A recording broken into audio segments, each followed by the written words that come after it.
Hey, I'm Johnny, and as you can see behind me, we've got the first guest here for the launch of the new Box7 studio. Let me show you what's on offer here. When it comes to acoustics, there's two things we're concerned about. One is sound from outside getting into the building, and two is sound bouncing around inside the building, known as echo or reverberance. And to fix that, what we've done is put rock wool exposed on the side of the walls of the building, and we've also used black wool serge drapes around the space. Those two things solve those two acoustic issues, which means that filming in this space is much easier because it's as dead and as acoustically treated as possible for your shows.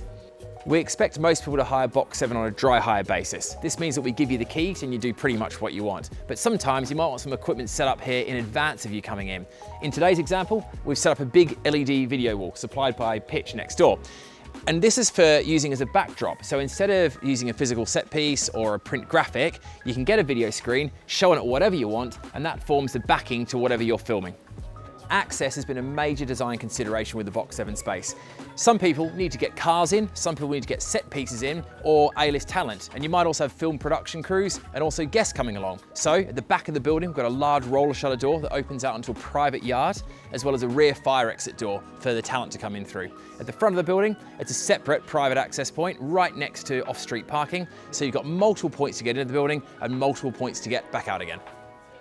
The first space you'll enter is a lounge space. This is where you can get your food, your drink, prepare your lunch, and it's a great place to chill out between your takes. The green screen space is really flexible. It's a side room just off the lounge, and in here we can either have a green screen cove, a white cove, or you can record podcasts in here. A quiet room, completely separate, and great for second shots in addition to the main soundstage area. The hair and makeup space is on the first floor, and it's deliberately quite a large space, so you can have your entire cast in here getting their hair and makeup done before they walk down the stairs from the balcony into the soundstage space. Throughout Box7, we've got multiple production office spaces, so your script writers, your producers, your editors, they can all have their own separate space to create the culture and work environment that's most effective for them. This is the main soundstage, and this is where the action happens. It's a big, empty space that you can use however you want for sets, live action, audio recording. And that is a whistle-stop tour of the Box7 studio. If you'd like to come and see it in person, please DM me and I'd be delighted to show you around, or maybe you can book it for your next production.